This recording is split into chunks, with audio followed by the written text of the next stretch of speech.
बिहार में आगामी लोकसभा चुनाव और त्योहारों के मद्देनजर प्रशासनिक तैयारियां पूरे जोरों पर हैं। सुरक्षा के चाक चौबंद इंतजाम और शांतिपूर्ण चुनाव कराने को लेकर पुलिस और जिला प्रशासन हर एक बारीकियों को ध्यान में रखते हुए सुरक्षात्मक दृष्टिकोण से कमर कस रही है। इसी कड़ी में पटना पुलिस बेउरी जेल से छूटने वाले और छूटे हुए अपराधियों की पुलिस लिस्ट तैयार कर रही है, जिसकी जानकारी देते हुए पटना नगर पुलिस अधीक्षक पश्चिमी अभिनव धीमान ने बताया कि पटना पुलिस पूर्व में हुए घटनाक्रमों को देखते हुए अपनी तैयारी कर रही है। बेउर जेल में वर्ष 2023 से अब तक ऐसे 1411 अपराधियों की लिस्ट तैयार की गई है।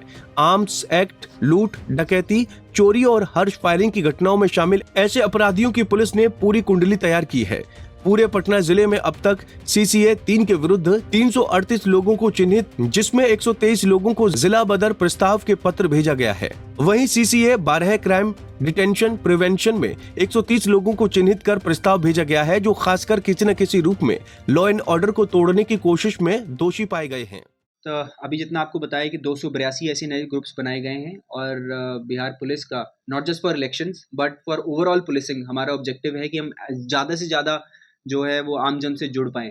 और आपने जैसे क्वेश्चन पूछा कि इसका चुनाव के लिए क्या हमारा वो रहेगा, ऑब्जेक्टिव ये रहेगा कि चुनाव के टाइम पे हो सकता है कि काफ़ी सारा फेक न्यूज़ फैले कि कोई हथियार के साथ मूवमेंट कर रहा है या फिर कहीं किसी जगह पे मान लीजिए शराब बिक रही है या पैसे के इन्फ्लुएंस के माध्यम से वल्नरेबल पॉकेट्स पे, क्रिटिकल एरियाज पे लोगों को इन्फ्लुएंस किया जा रहा है। तो ऐसे हम जो है वो न्यूज़ को पिक कर सकें और वहाँ पे हमारा सेक्टर ऑफिसर, मान लीजिए अगर रूरल एरिया है या फिर हमारा बीट ऑफिसर जो अर्बन एरिया है, वहाँ पे जाके इमीडिएटली उस इन्फॉर्मेशन को वेरीफाई करे। अगर वो इन्फॉर्मेशन गलत मिले तो वो उस लोकल ग्रुप के माध्यम से उस इन्फॉर्मेशन को डिसेमिनेट करे, हमारे पास पहुंचाए, ताकि हम उसको अपर लेवल पे इन्फॉर्मेशन को आप सबके पास पहचान सकें और उसको जल्दी से जल्दी पकड़ पाएं, वेदर वो फेक न्यूज़ है वो या वो सही न्यूज़ है। और अगर वो सही है तो हम उसके ऊपर इमीडिएट एक्शन ले पाएं। ये एक major objective in WhatsApp groups का रहेगा। हमारे सामने आए हैं, जैसे आपको पता होगा कि एक रवि गोप के नाम से जो है दानापुर में रंगदारी मांगी जा रही थी, लेकिन जिस व्यक्ति को हमने पकड़ा, जिसके पास से वो फ़ोन मिला,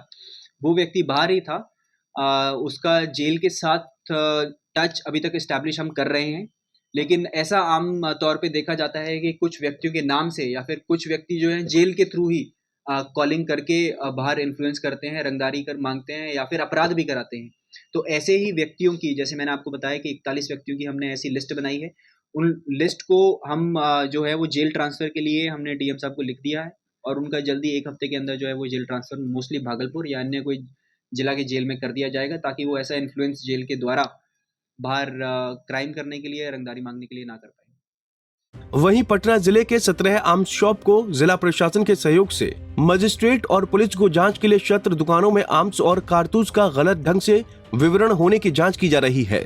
ऐसे शस्त्र दुकानों के विरुद्ध केस दर्ज कर कार्रवाई की जाएगी। पटना से संजीव कुमार की रिपोर्ट।